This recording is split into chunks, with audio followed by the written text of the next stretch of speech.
Good morning. Today I will discuss on the gastrointestinal tract, hepatic and renal disorders that occurs during pregnancy. So we will start with the GIT disorders in pregnancy. There are a lot of gastrointestinal changes during pregnancy and a significant anatomical, physiological, and functional changes occur. These clinical findings may even be altered, such as the nausea and vomiting, the epigastric or right upper quadrant pain, which are symptoms of the patients, may be difficult to assess during pregnancy. And you will see later on with the different diseases that are most common during pregnancy. These are the diseases which I will discuss. I will leave the other diseases to be read by you. So let us first go with the first disease that is common during the first trimester, and this is hyperemesis gravidarum. Any vomiting that occur during the first trimester, sufficiently severe enough to cause electrolyte imbalances, weight loss, and dehydration, is termed as hyperemesis gravidarum. Vomiting during pregnancy, especially during the first trimester, can be a physiologic early signs of pregnancy, but these are only mild to moderate cases. The moderate cases may even be common until about the 16 weeks age of gestation. Okay, but if it is severe enough to cause these things, then we termed it as hyperemesis gravidarum. And this is said to be related to the rapidly rising serum levels of hormones during pregnancy. And the most common association is with the rising levels of human chorionic gonadotropin. So any pregnancies associated with increased HCG, you are sure that the patient would be having more than the morning sickness. The risk factors are the following. If the patient has hyperthyroidism or diabetes or a history of previous molar pregnancy or a comorbidity of an existing gastrointestinal illnesses and even asthma, then this may be a risk factor to development of hyperemesis gravidarum in these particular pregnancies. Look at this one. For unknown reasons, a female fetus increases the risk by 1.5-fold. This is maybe only an anecdotal experience or information. Now, if the vomiting has been prolonged, frequent, is so severe enough, it can have some complications. And look at this in the esophageal, lower esophageal region, where there will be tears, then which are called Mallory-Weiss tear, then this could be fatal. How do you manage? First of all, you have to hydrate. You have to give intravenous crystalloids solution, assure intravenous fluids. Then you can incorporate vitamin B6, okay, to that IVF, and it should be given until the vomiting is controlled. Next, we have your appendicitis. Acute appendicitis is the most common indication for any surgical abdominal exploration during pregnancy. And it is very difficult to diagnose acute appendicitis during pregnancy because first, the initial symptoms of anorexia, nausea, and vomiting can also be symptoms of pregnancy.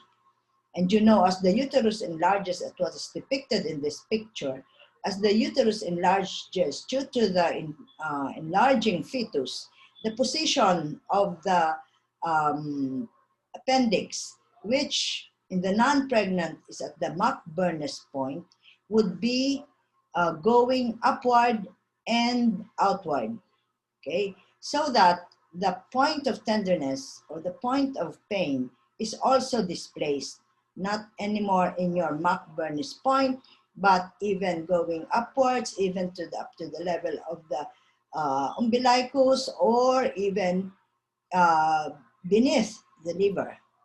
So the right lower quadrant pain originally can become a right upper quadrant pain depending on the size of the uterus, depending on the age of gestation. Then you have your CBC. In acute appendicitis, what would guide you is infection, and therefore you will have leukocytosis. But there is normal leukocytosis in pregnancy. See? Okay. So with a different location of pain coming from the inflamed appendix, okay, because of the differentiation in the location as the pregnancy goes, then the pain would be having some differential diagnosis. If the appendix is written is here, then you can have the pain coming from the polycystitis or even pyelonephritis. Okay, or the pain may be coming from uh, the obstetrical condition, like a placental abruption or preterm labor, which is more common. Okay, renal colic, degeneration of a uterine myoma, accompanying that pregnancy might also occur. So all of this would be differential diagnosis for the pain that was experienced by the patient. So how do you diagnose? If the pain is persistent and there is persistent tenderness, these are said to be the most reproducible findings. What do you mean by most reproducible findings? That means in all cases of acute appendicitis during pregnancy, persistent abdominal pain and tenderness are present. If the doctor cannot really say that it is acute appendicitis, then some would request for an ultrasound, a whole abdominal ultrasound, where you would see the enlarged appendix. But this would be apparent only if the pregnancy is still small. If the pregnancy is being towards the term, then there will be difficulty in locating this appendix by ultrasound. Some would resort to MRI, which is preferable because one, this is very good for the diagnosis of soft tissue diseases like the appendix. Two, there is avoidance of radiation exposure. Okay.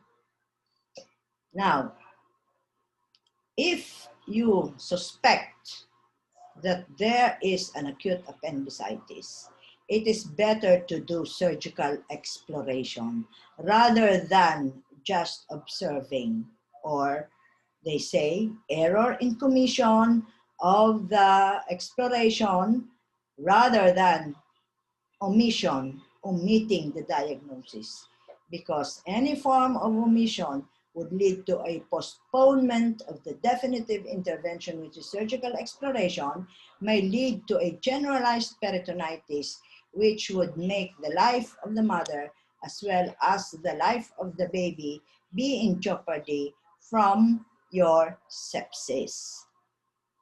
Okay? So we are very clear about that. Then we have the liver disease, like the viral hepatitis, which is the most common serious liver disease in the pregnant women.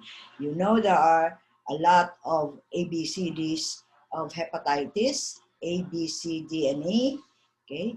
And some of the viral hepatitis would be subclinical. The patient would be asymptomatic, okay? Jaundice is a late symptom. The clinical presentation may range from a very protean symptom of viral diseases, nausea and vomiting, headache and malaise. As it is said, it can be subclinical, and this could precede the jaundice by 1 to 2 weeks.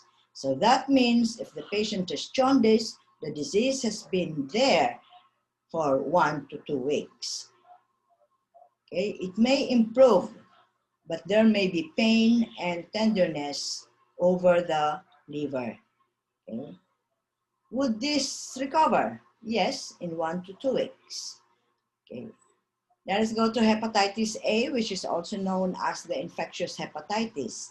As a review, the transmission is through the fecal-oral route, and the symptoms may be mild, patient may be anecteric. Now, what is the effect of hepatitis A on pregnancy?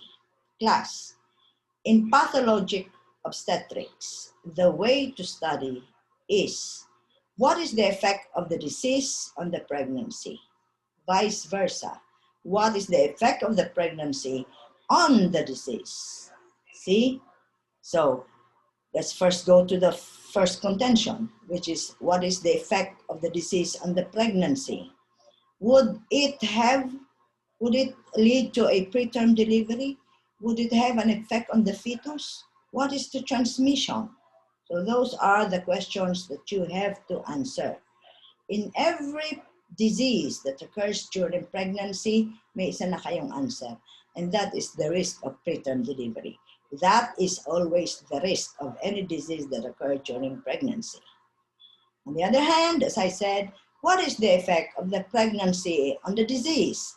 Would the pregnancy curtail the disease, or would the pregnancy prolonged or even have a progression of the disease? So those are the things that you have to answer in all the diseases in pathologic obstetrics. That is the way to study. Okay, so let's go back. We are discussing hepatitis A. What is the effect of hepatitis A on pregnancy? Number one, it is non-teratogenic because transmission to the fetus is negligible. As I said, the risk of preterm delivery is there, and pregnant women who are recently exposed to a close person, okay, can have immunization in the form of passive immunization, okay, if you give vaccination or immunization with 0.02 ml per kilogram of immune globulin. Immune globulin. Okay, let's go to the hepatitis B, which is a more serious disease than hepatitis A. This is also known as serum hepatitis. And why is it serious? Because of the sequelae that happens after having hepatitis B infection. And those are chronic hepatitis, cirrhosis, as well as the dreaded hepatocellular carcinoma. The mode of transmission are lots, but in the purpose of pathologic obstetrics, we are interested in the maternal fetal transmission, which is the principal mode of transmission. What is the effect of hepatitis B in pregnancy? We said the risk of preterm delivery would be increased. And look at this picture, an infant who has been exposed to hepatitis has a yellowish skin and icteric sclerae. Okay, so kitang-kita with the blue eyes. Okay, so infants with hepatitis B may be asymptomatic, but they become chronically infected. Here, sinabi natin kanina, why is the fetus infected? Because of the maternal fetal transmission, which can occur via transplacental viral transfer. So here we have the virus attaching to the placental tissues, the decidua, okay, the villus, okay.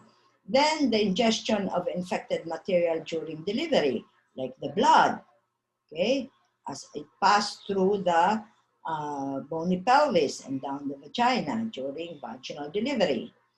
And even postpartum, when there will be breastfeeding. Hepatitis B can also be transferred to the neonate through breastfeeding. Okay, so this leads us to the management. So we have to manage once the woman is diagnosed with hepatitis B. Okay, first of all, it is routine for all pregnant women during their prenatal checkup to have the hepatitis B antigen determination. So what to do if it becomes positive is to request for the complete panel, hepatitis B panel, and see, is she a chronic carrier? Has she developed antibodies, maybe because of a previous immunization? Or is she infectious if the hepatitis B, E antigen and antibodies is present? Okay, so if after really determining that the mother is hepatitis B, uh, as hepatitis B, then upon delivery, the infant should be given the hepatitis B immune globulin so that this infant would not have chronic hepatitis. And the mother, after delivery, would also be given vaccination. Okay, supportive management here is just whatever the symptoms that the patient would have. They say that women infected with hepatitis B is associated with higher fatalities. Okay, pregnant women with hepatitis B infection is associated with higher fatalities compared to the non-pregnant women. The rate of fulminant hepatic failure in infected pregnant women is very high. Then we go to the gallstones, your cholelithiasis. Most of the gallstones is cholesterol in nature, kaya nga cholelithiasis.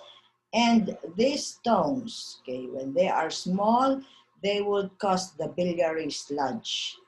These stones will then sludge into the walls of the gallbladder, leading to a traumatic lining, inflamed lining, and that could be a precursor to further gallstone formation.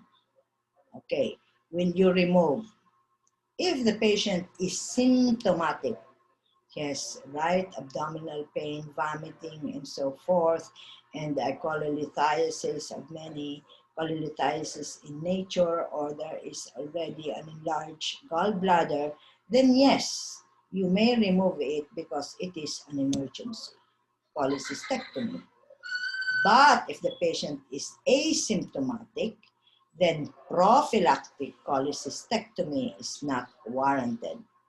For that matter, any surgery during pregnancy is better postponed after the puerperium, because during pregnancy and immediate puerperium, immediate postpartum, the blood vessels of this woman in every part of the body is being dilated. It's dilated, and therefore a lot of blood loss may be incurred.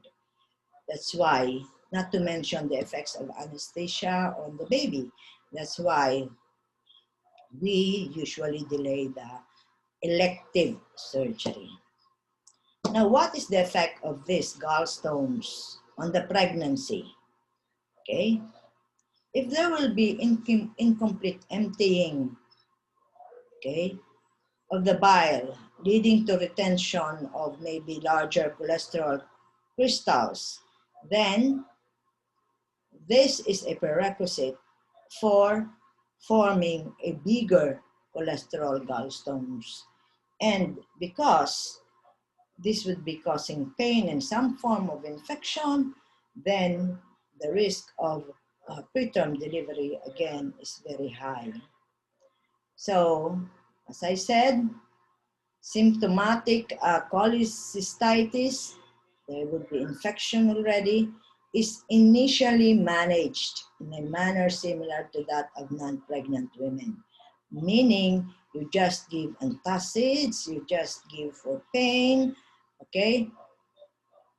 And if it is not amenable to this medical management, then you can do laparoscopic cholecystectomy, which was said to be safe throughout pregnancy. We go to the second topic. And this was on the hematological disorders of pregnancy. Anemia, okay, is a very common problem during pregnancy. And it is defined based on the level of the hemoglobin that during the non-pregnant women, the normal is 12 to 14. If it is less than 12, then that is anemia. However, during pregnancy and puerperium, the cutoff is lesser, okay, not 12, okay? So they say, depending on the trimester, if during the first and third trimester, if it is less than 11, that means 10 grams per DL or below, then that is anemia. During the second trimester, the cutoff is 10.5. Less than 10.5, you consider that as anemia.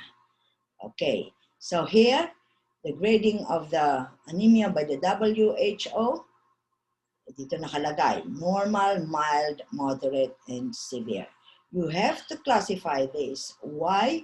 Because management is entirely different for whatever the grading of anemia you have. The anemia during pregnancy may be acquired or hereditary.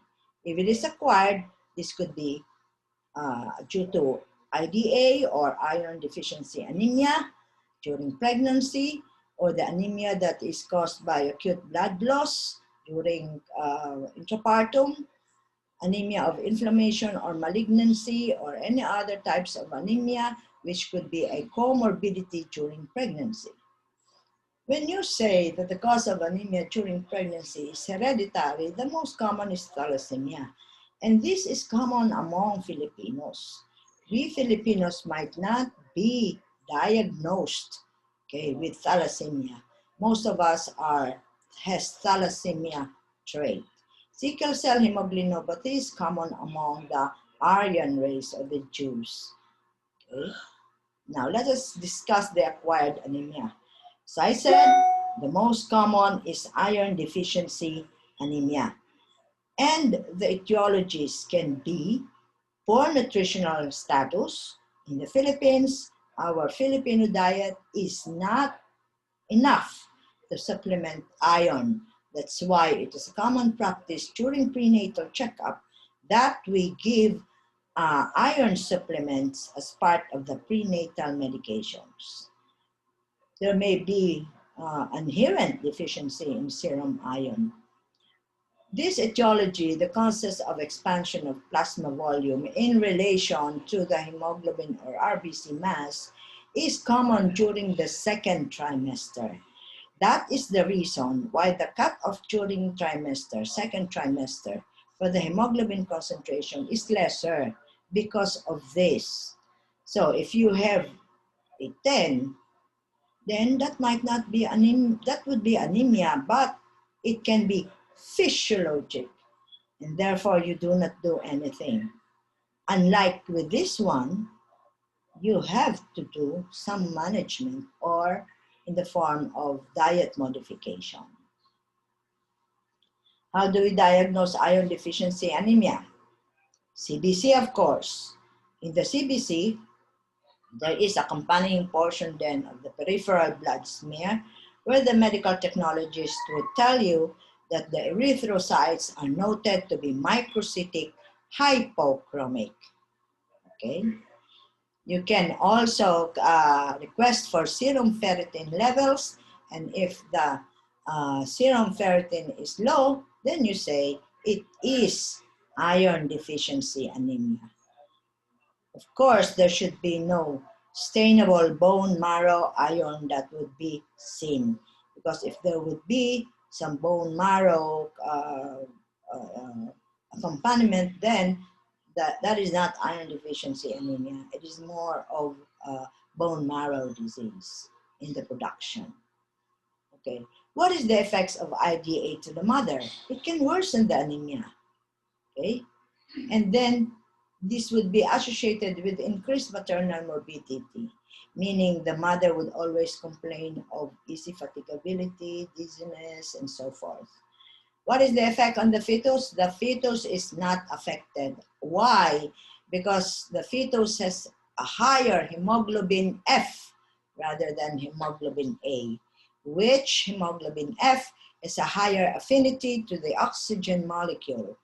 This is one explanation why the fetus does not become hypoxemia in cases of mothers who have IDA.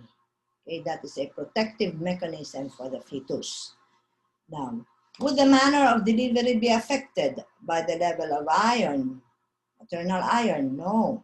Okay, she can have, it would not have an effect.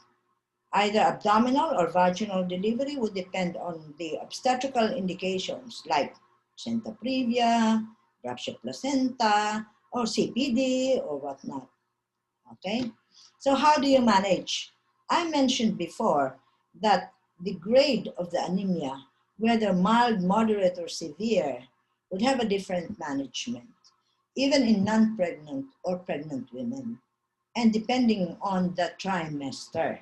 Okay, so if you have a mild, if it is normal, you don't, and the diet is okay, you may not give additional iron supplements.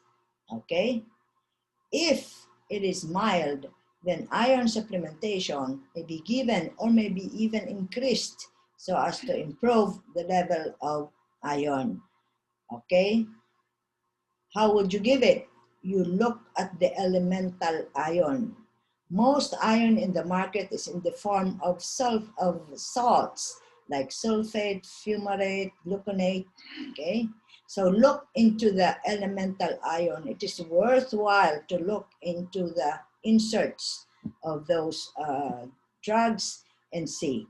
What you need is a 200 milligram of iron, of elemental iron, that is continued for 3 months after anemia has been corrected. Most of the iron salts would say 200 milligrams. What is 200 milligrams of the iron salts? You look what is the equivalent of the elemental iron that is there. Okay, sulfates is very common complication is constipation. Okay, that's why we give other forms of salts like fumarate or gluconate if that is a problem with the mother. Okay, now if it is moderate, then you can double the dose of oral, or you can give your iron sucrose through IV. This is computed. Okay, how much will you give? If the level of the hemoglobin is 7 milligram, it should be grams per DL, okay, so less than 8 grams per DL. Or the patient has to undergo a surgery like cesarean section, then transfusion with packed RBC. Please take note, this is packed RBC, not whole blood, because the RBC is the one that is decreased in levels. So transfusion should be with packed RBC. Okay, is that clear?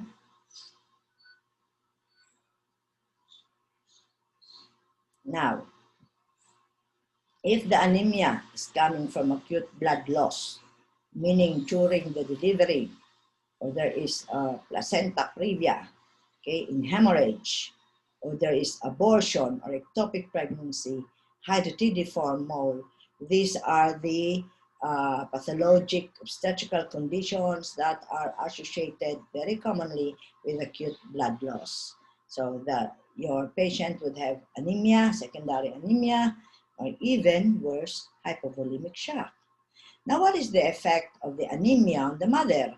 This would worsen the anemia, and therefore the management should be blood transfusion because it is an acute process, and the blood component that should be given should be whole blood transfusion to maintain perfusion to the vital organs. Secondary, you have to remove the source of the bleeding. perform hemostasis. Okay, if it's an abortion, you have to do DNC. If it is an ectopic pregnancy, you have to explore and clamp that area. Okay, if it is placenta previa, you have to deliver. The same with HMO. Okay, and then after the blood transfusion, you should give iron therapy, maybe in the oral route for at least 3 months. Okay, now anemia of chronic diseases. The woman who is pregnant may have these problems. These problems per se may cause anemia. So how do you treat? You correct the anemia depending on the grade of the anemia, and then vis-a-vis this correction of the problem, of this problem. So how do you diagnose that there is anemia of the chronic disease? Number one, there should be the chronic disease. Number two, the erythrocytes would be microcytic and hypochromic. Okay, there is a decreased serum iron levels, but elevated serum ferritin. Very important is there is a decrease in the erythropoietin or erythropoiesis. Of course, the effect is worsening further the maybe the anemia of the mother, either the anemia of the mother is IDA or whether the mother has already in the second trimester, whether it's physiologic anemia, the anemia caused by the chronic disease would worsen it. So what would be the management? It would be recombinant erythropoietin, because the problem here is the production of the erythro. There is decreased erythropoiesis, therefore you have to give erythropoietin. Folic acid deficiency, is this common in the Philippines? Answer is yes. Again, our diet is insufficient to cover for folic acid. And sometimes you have to give this concurrent with your iron. Okay? What would be the effect of folic acid deficiency? It would worsen the existing anemia of the mother. The woman would be anorexic, and it has been associated with increased mortality. Does it have an effect on the obstetrical, on the delivery? None. As in IDA, the manner of delivery would depend on obstetrical indications. How do you manage? Of course, you give folic acid. You advise nutritious diet rich in folic acid. Sometimes you have to, there are many preparations in the market wherein it is already combined with iron. Okay, so again, you request for, or you give these iron supplements that would have a higher dose of folic acid. You have to really scrutinize what type of iron supplementation you are giving to the mother. You have to read the pharmacology of that drug, the particular drug or brand that you are giving. Would it be sufficient to cover the deficiency of this mother? So there. The folic, you know that folic acid is being given because the deficiency would have an effect on the fetus. You can have increased instances or incidences of neural tube defects.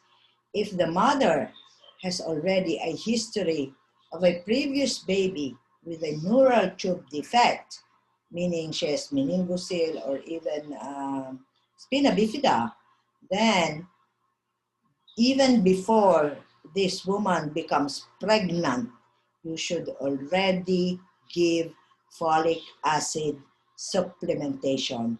That should be continued during the pregnancy. Okay?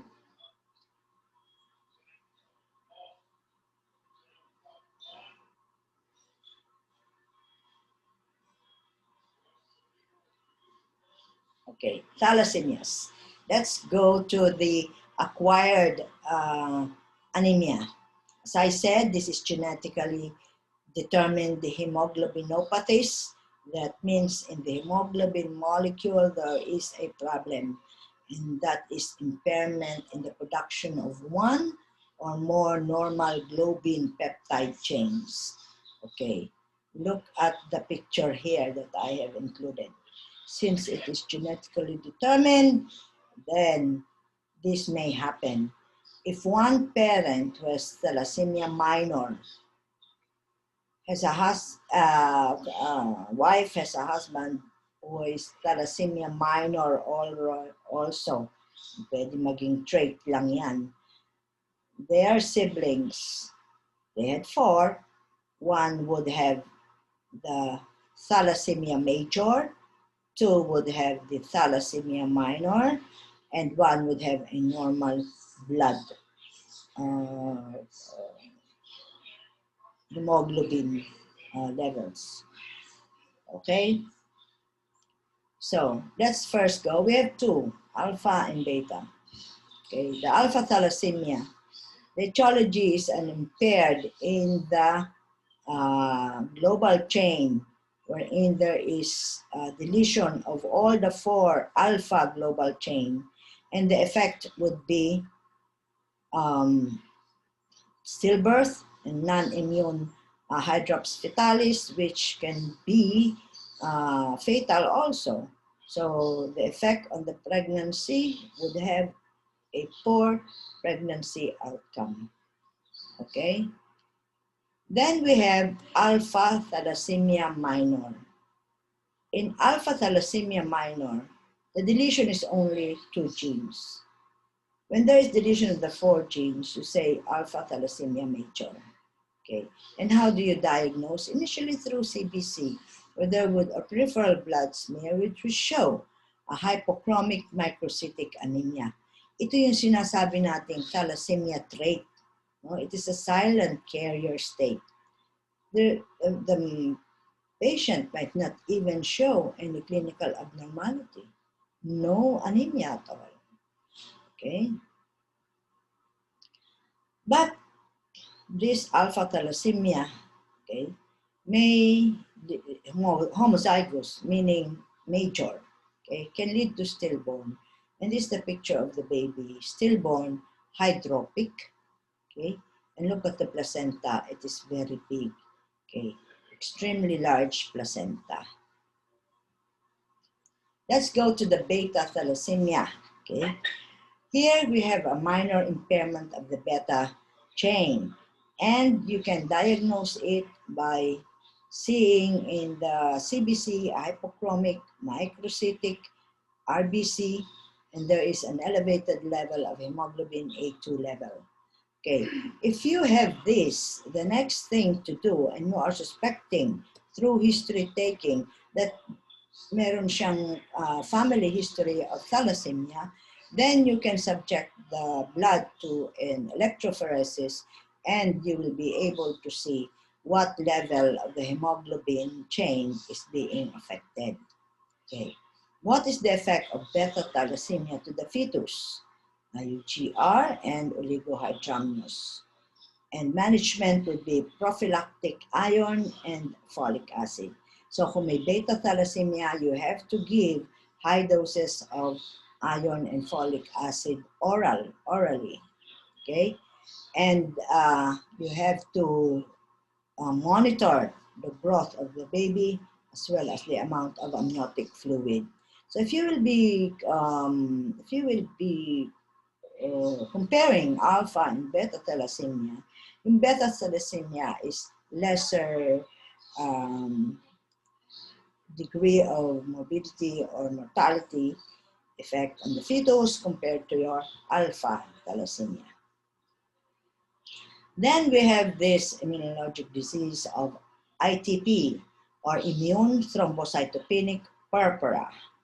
The problem here is that the body creates antibodies that are directed to the platelets. Hence, the platelets are dissolved or disintegrated.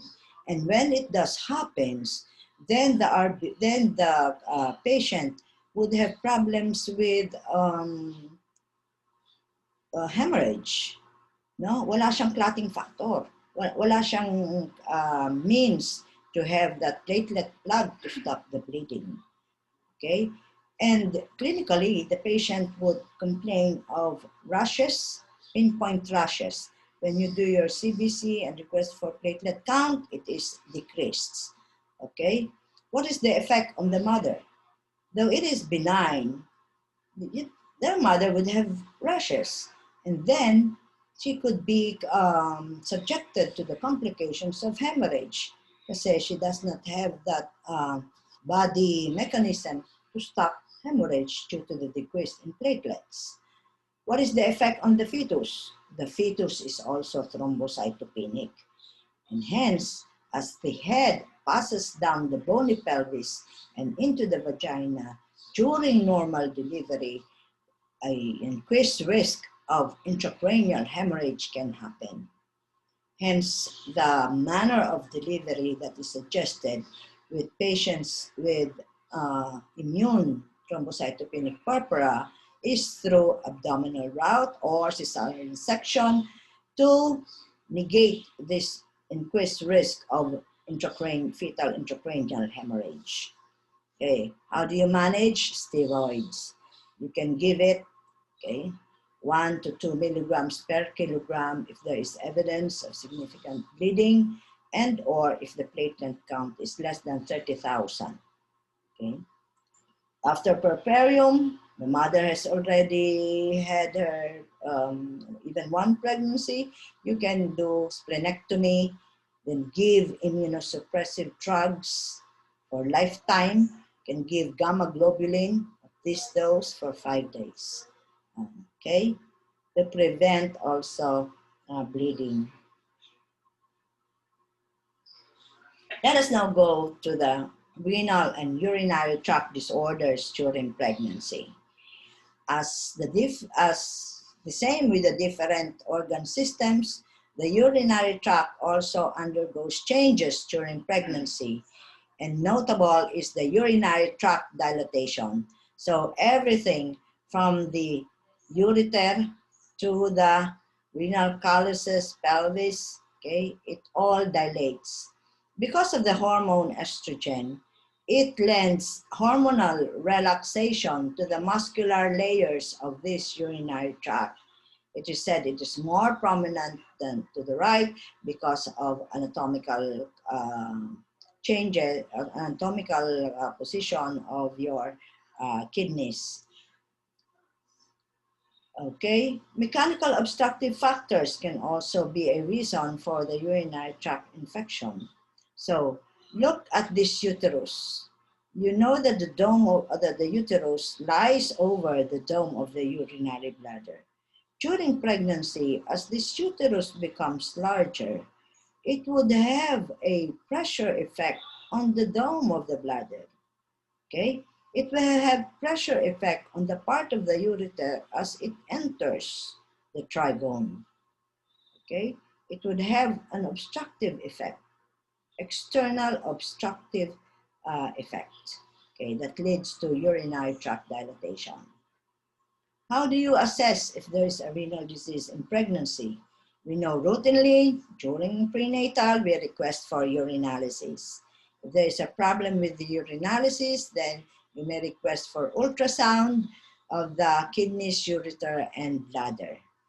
IVP, intravenous pyelography, is seldom done, nor cystoscopy, and even renal biopsy. It is not done. Better to postpone it, okay, after the puerperium. Urinary tract infection, or UTI, is the most common infection during pregnancy.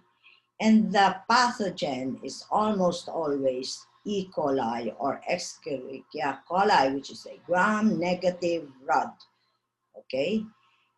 The infection can involve the bladder, the ureter, and even that of the kidneys. It may be very mild, asymptomatic bacteriuria. That means there is bacteria, E. coli, okay, here in the bladder, okay, which can ascend to the kidneys. Or there can be frank infection and inflammation of the urinary bladder or in the kidneys. So let's go for the asymptomatic bacteriuria. This is a very important component of the OB path, obstetrical pathology. Why? Because this is the most common pathology of the urinary tract during infection during pregnancy. Okay, there is persistent and actively multiplying bacteria within the bladder which can ascend even during the uh, uh, ascend to the kidneys. Okay, most of the patient, if it is only mild accumulation, then the patient would have no symptoms at all, no difficulty in the urination, no symptoms at all, no fever and so forth. But okay, here in the Philippines, we have a lot of cases of asymptomatic bacteriuria. How do we diagnose it? Remember, urinalysis, which is in which you have told your patient that the specimen should be a midstream clean catch. You ask the patient to have a perineal wash first before the collection, and the collection should be the midstream area. The first and the last stream are usually contaminated. So have the midstream, and when the urinalysis would say there is abundant bacteriuria, you request for a culture, and when the culture says there is more than 100,000 organisms per ml, then you have to treat. Even if the patient is asymptomatic, you have to treat because there are a lot of organisms which silently it could still be here in the bladder but can ascend to the kidneys and can form your acute pyelonephritis, and that is the only time that the patient would be complaining flank pains as well as fever and difficulty in urination. That would already be late. So right from the start, when you have the diagnosis of asymptomatic bacteriuria, you have to give antibiotic regimen, empirical treatment. What do you mean by empirical treatment? That means these are the antimicrobial use that can be used even without the culture and sensitivity yet. Okay? Amoxicillin, ampicillin, and cephalosporins can be given, even nitrofurantoin. Okay? Your nitrofurantoin, you do not give it during the first trimester and the last trimester. Well, you have amoxicillin, ampicillin, and cephalosporin to choose.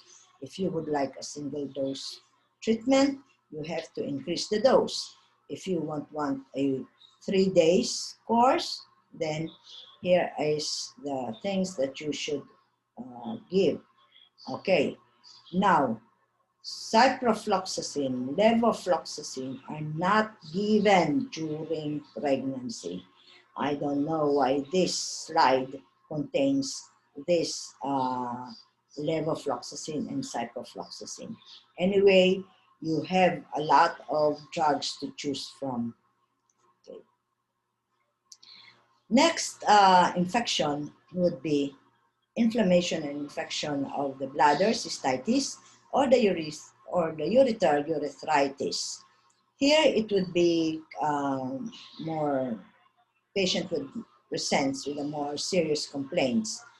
Isa asymptomatic. This, the patient would complain of dysuria, sometimes terminal dysuria, or burning sensation, which is the most common, no, yung balisawsaw in the vernacular. Patient would be having frequent and urgency, okay, in urination.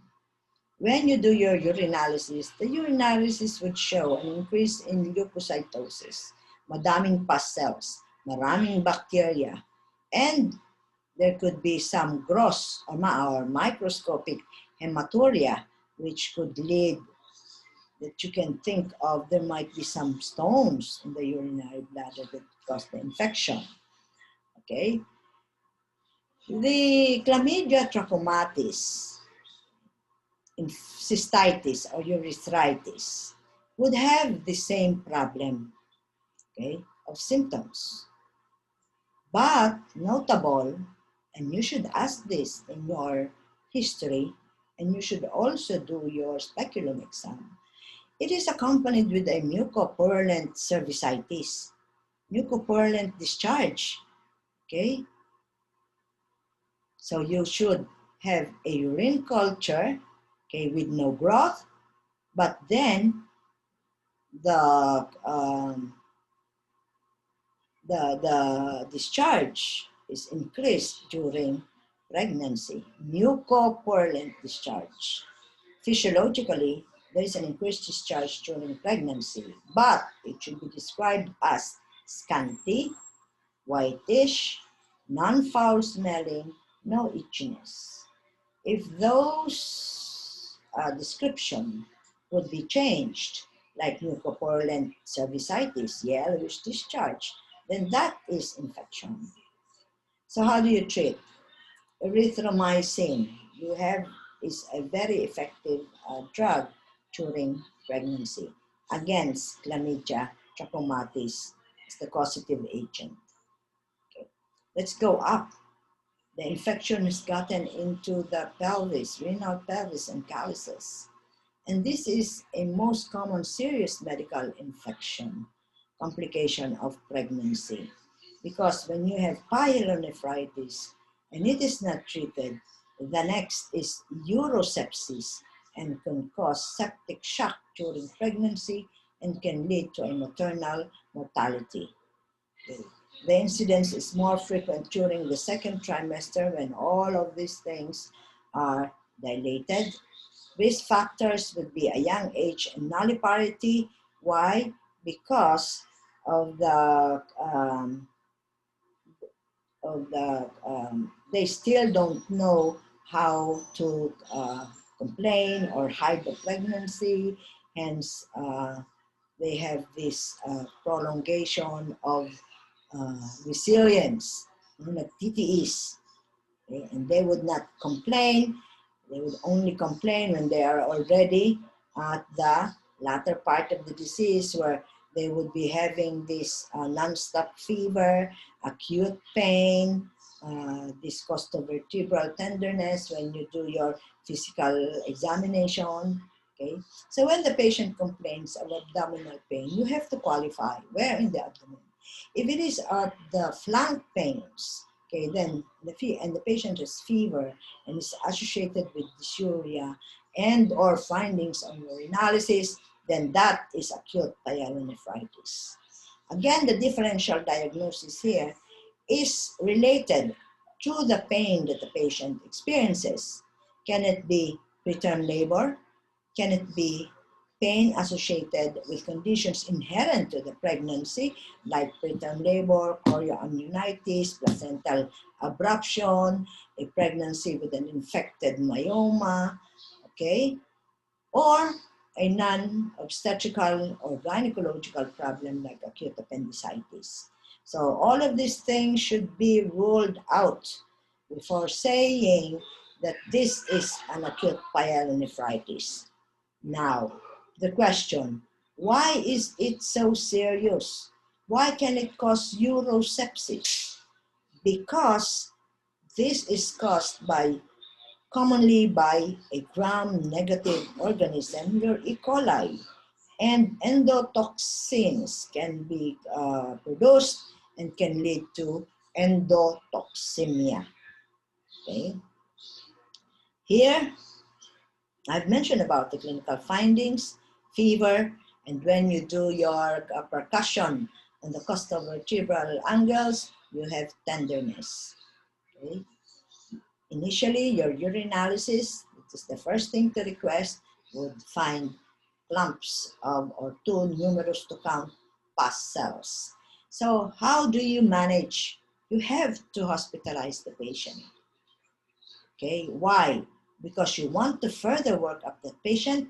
Two, you want to institute IV antimicrobial therapy at once because you want to curb that disease so that it might not be fatal to the mother or the fetus.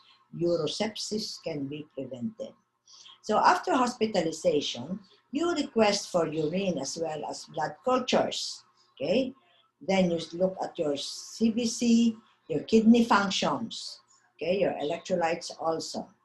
Then you monitor the vital signs, including the temperature, frequently, including also your urinary output. Okay, consider a Foley catheter, an indwelling Foley catheter, so you can really measure the function of the kidney if there is a good urine output. Okay, you have to give your crystalloids intravenous fluids, your D5 lactated ringers, to establish an urinary output to normal of 30, at least 30 ml per hour. I mentioned you have to institute at once your intravenous antimicrobial. First, it could be empirical while waiting for the result of the urine culture, which is usually 5 days to a week before you have your results. If there is accompanying dyspnea or tachypnea, you have to request for chest x-ray, okay? After 48 hours of antimicrobial therapy, then you have to repeat your CBC and your blood chemistries. See if there is already an improvement. And if thus, there is no fever, there is no pain, your laboratories are reverting to normal, then that's the only time you can change to oral antimicrobials. Okay. After 24 hours on oral microbials and the patient is still febrile, okay na siya with resumption of normal function, okay, you can discharge the patient from the hospital, but she has to continue the oral medications, antimicrobial therapy for a period of at least 1 week. Okay, thereafter, okay, 2 weeks after the antimicrobials has been completed, you can request for urine culture to really see that this acute pyelonephritis has been resolved. Okay, so that is the way how to manage a pregnant woman with acute pyelonephritis. Okay. Doktora, ganun pa rin ang patient, hindi nag-respond. Okay? I told you by 48 hours or 2 to 3 days after IV antibiotics, and the patient is still febrile or there is no improvement in the blood chemistries or in the CBC, then you have to request for sonography of the KUB, kidney, ureter, and bladder. Okay, look for urinary tract obstruction, which may be secondary to a stone. Okay, or there can be abnormal ureteral or pelvocalycial dilatation, maybe secondary to a stone, or an extraluminal obstruction. Okay, and you should then, what do you call this? You should then direct your management to the cause. Okay, so this is an uploaded lecture. We will discuss the cases related to our lecture, and if you will see, I have included here cases, okay, which you have to read and you have to answer. These would be the cases that will be discussed on Monday, okay, or on our lecture, synchronous lecture hour. The first case is hematological case. So this is a summary of the prenatal and postnatal checkup of the 17-year-old in the different age of gestation. I would like you to look at the symptoms and the different hemoglobin levels. I would like you to diagnose. What is your diagnosis at 10 weeks? Diagnosis at 22 weeks in labor or postpartum. Your diagnosis can range from normal, mild, moderate, severe type of anemia. And then you have to tell us what is your management. You have to rationalize. That is the purpose of the discussion. The next one is a renal case, a 30-year-old multigravida. Take a look at the index, obstetrical index. Now at 28 weeks, complained of fever, terminal dysuria with burning sensation, with associated costovertebral tenderness. What is the next best step? Okay, so you have to have your diagnosis before you are able to solve this problem. This is a problem. Most of the cases that will be discussed are problem solving orientation. One, give empirical, dapat ayan, empirical antibiotic treatment. B, request for the urinalysis. C, request for urine culture and sensitivity. Do ultrasound KUB. Remember the question on the stem. Next best step. You have to rationalize your answer, or if you even have the correct answer, why is this not your, why you consider this a wrong answer, okay? Why you consider this a correct answer. That is how to go with rationalization. The next is a gastrointestinal case.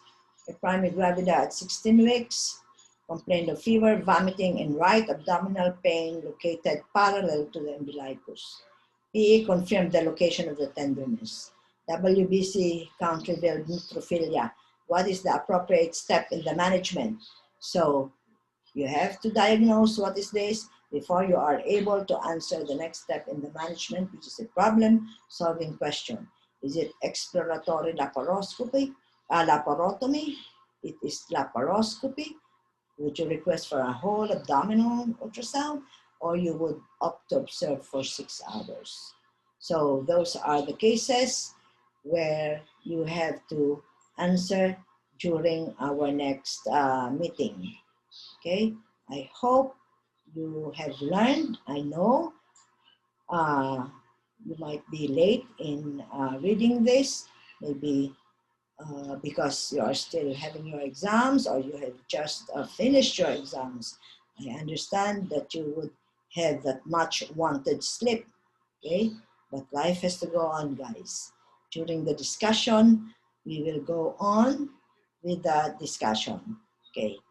You just read the updated slide presentation, and I know you can answer the questions. Good luck and keep safe, everyone.